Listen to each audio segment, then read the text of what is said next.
So I was only diagnosed less than a year ago actually, last March, with ADHD, having been in and out of crisis teams for mental health, psychiatric services and the GP for 24 years with anxiety, depression, etc. And when I was diagnosed, there was a light bulb, and clearly for everybody else, there was as well. But I was really shocked at the stigma and the misunderstanding surrounding ADHD. People don't know what it is. And why did I have to pay privately? Because there was such a massive waiting list. And so I did some reading about ADHD. And given that it affects 5% of children and 3% of adults, why is there not more attention paid to this? It's really time that we are calling attention to ADHD. So what is it? Lots of people say, I don't have a clue what it is.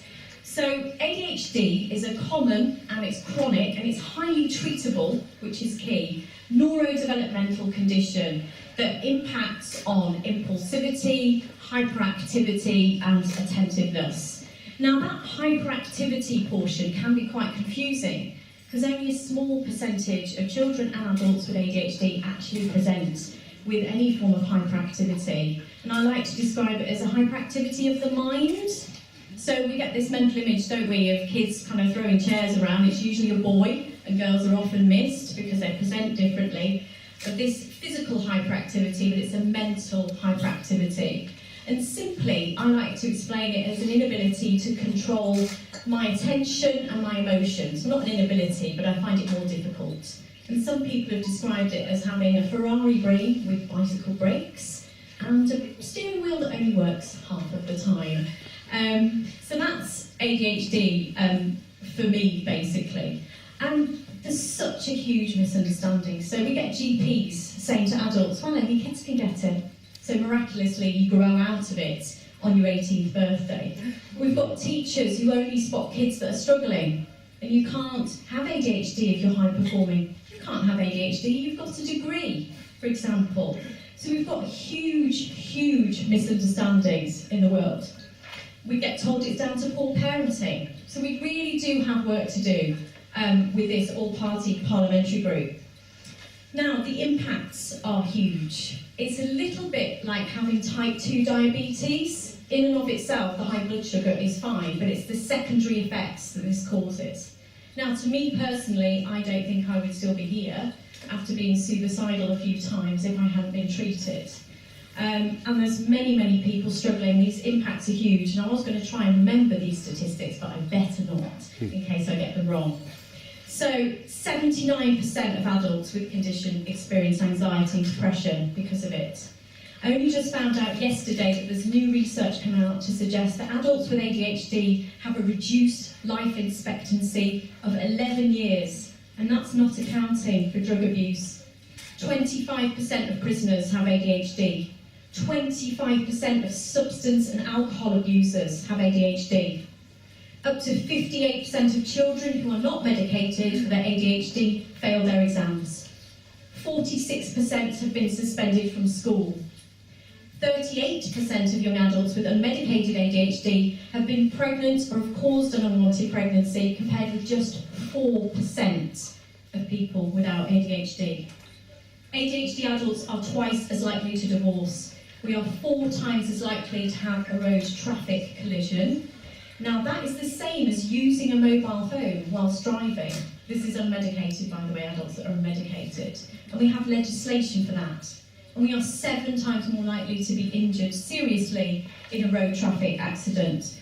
8 times more likely to be unemployed. And homelessness. I know plenty of people, there's somebody in the room today that's been homeless because of their ADHD, somebody else was coming along. We don't have the data for that. We could go on. The impacts are absolutely enormous on human lives. So I don't want to hear any excuses from legislators that we can't afford to fix it because the public purse doesn't have any money. Because we can make vast cost savings here, like running into billions if we address this. So let's just take prisoners alone. So, prison population, 80,000 in this country. If we conservatively estimate 25% of prisoners, that's a quarter, some studies suggest up to 45% of young offenders have ADHD. If we treat them, we can reduce offending by up to 30%, and that's a conservative estimate as well. So let's do some sums, and I will read this in case I get it wrong. So 20,000 prisoners, costs about £2,000 a year to treat them, but on average £35,000 to house an adult prisoner. So my stats calculate that's £235 million savings, very quick, very easy win, just in the prison system. And I'm not counting policing here, and I'm not counting probation, and I'm not counting the mental health services, and I'm not counting CAMS, I'm not counting social services and education and all of those other places that we can make a vast, vast savings. We don't have access to diagnosis and treatment, but we can change this. Now, I know that ADHD is very impairing, it has been for me, but you know what? I would not turn that switch off to change it for a second, because as Alex said, I am driven, and when I get a bee in my bonnet, I never stop, and I'm not going to stop for 20, 25 years until this is all fixed. ADHD makes people creative, entrepreneurial. There's loads of people in the creative arts, so Carrie and Olive are going to talk about that. Loads of entrepreneurs with ADHD. We wouldn't have light bulbs if it wasn't for Thomas Edison having ADHD. So not only can we save money from the public purse, we can make money. We can make money with the creative arts. We can have these entrepreneurs making inventions and bringing cash into the country. If we get people with ADHD to just fulfill their potential. My life has been completely changed this year because I recognise all the problems. I just thought I was rubbish and I had difficulty. And what on earth was wrong with me causing this depression? Because I couldn't do the things that I wanted to do, no matter how hard I tried. So let's change things and get everybody in this country, 5% of kids, fulfilling their potential, because we can do this, and now we've got the APPG, we can make a huge start. So thank you so much, everybody, for coming in. Just as I'm standing there, I was just thinking about all the services that I have to try and access for my 4 children. They've got autism and Asperger's, attachment difficulties and all sorts. And we have to access a lot of services, 3 statements, full hours. So you can imagine there's a lot of stuff that goes on around tables. And I have to collaborate with a lot of different people. With adoption services, I will go to a meeting and there will be 14 people around that table fighting for my son. If I go to a meeting on autism, there will now be about 7 people round the table to support my girls. I've never ever had a meeting about ADHD. And I've only just realised that while I've been standing here. I have never talked about ADHD with any of the services. So it's like a blank canvas. So this moment is really historical to recognise this is where, I'm sure there's lots of work that's gone on before, but this is where it really starts because this is where policies are shaped. I just want to thank you so much for coming. There's so many. I don't think there's ever been so many people in this room before. I think there's got to be 50,000 people now. It's a great thing. It's a wonderful thing. So, I know there were even more, but some people had to go on because I think it's Boris Johnson's leaving party tonight. It's a surprise party. It's a surprise for him anyway. He's actually sharing it with the head of UKIP, which is so there won't be much of a party left actually now. Or UKIP in the company. So actually, it's just really down to me to do a bit of fundraising. So let's start with this painting up here. This is the State Banquet of 1880. I'll start with £500. Anybody give it? No, genuinely. People say, well, what are people with ADHD like? Well, look at Michelle and your speech. Just amazing. That is the potential. That is what people with ADHD are capable of doing. You used 2 words, particularly you talked about stigma and you talked about misunderstanding. And this is what we can really help to overcome. More than anything else, people who approached me or come to me after the documentary that we did, and they talk about how they misunderstood, how there's still this stigma about it being about naughty children or about bad parents, and we really need to get this message across. And what's wonderful about what you said right at the very beginning about this being the all-party parliamentary group is that this is the first of its kind. And we're constantly talking about how Britain is leading the world and how we are a country we are in the vanguard. And so often it turns out that we're not really. But this is something that we are. And we hear so often about with ADHD about countries like Sweden, what they're doing, where, for example, as I understand it, if a child is excluded from school twice, there will be a mandatory test for ADHD to see what is going on, see if the child can be helped, that kind of thing. But now, as of today, as of here and now, we're able to say we are ahead of the curve. We're taking the problem seriously, and there is no end to the work that this group can do. You said about that, and this is something that really could transform, as you said, Michelle, 25% of the prison population, I think something like 30% of the young offenders institutions. This is something, if you said to any other branch of Parliament, look at your prison population, I think we can do something about a quarter of those people. They say, oh, get out of here. Say, no, we really, really can.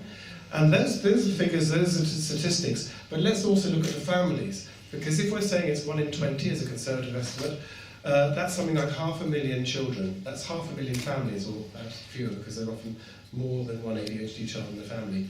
But let's say 500,000 children who are living in that world of frustration and despair. Yes, they'll be scatty. I was scatty for such a lot of my childhood, and I still am. I'm scatty now. It's a miracle I'm here.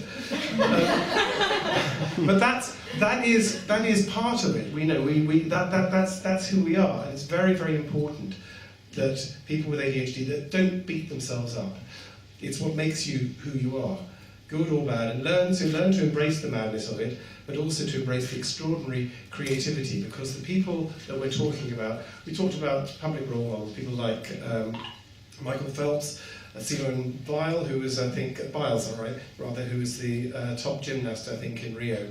It was only when the Russians hacked her records.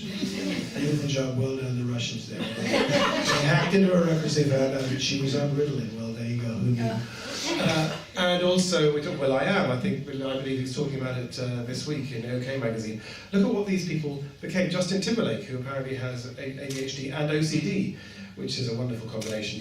Fantastic, it's like that person who had agoraphobia and claustrophobia and blinked themselves to death.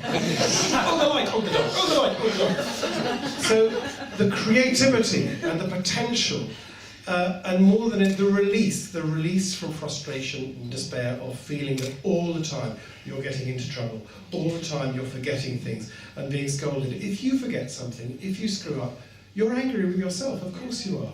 If somebody else, a teacher or a parent or is also angry with you, it's not just an additional hurt, it multiplies. It's a multiplier of the hurt and the pain that you feel.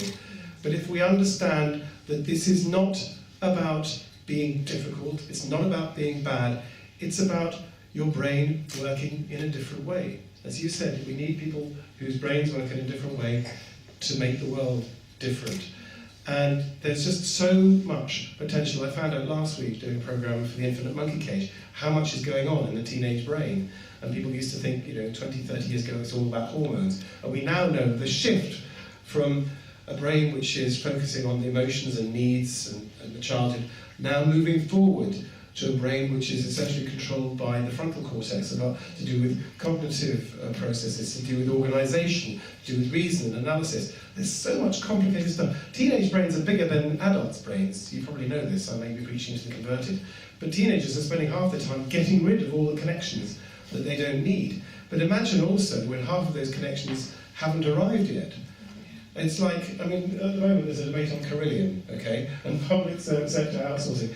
And imagine, if you've got Carillion has designed your brain and half of the roads haven't been built yet, and the network's not running properly, but you're expected to function like a completely typical child. So it's transformative. It's transformative for society, and it's transformative in the most crucial way to the families and the children and the adults. I had a letter just 3 days ago from a 47-year-old who'd been through all sorts of diagnoses, still didn't know quite what was happening, watched the documentary that we did, that Horizon did, that concentrated on the science and said, look, this is a thing. As you said, it's a neurodevelopmental disorder, not quite so keen on the word disorder, but anyway, it is a real thing. And they concentrated on the man who wrote to me, he said, finally it made sense. I understood what was going on. So it's hugely, like your diagnosis, it's hugely liberating, and it's freeing, and it's empowering, and it's transforming, and it starts here, and you're part of it. So thank you.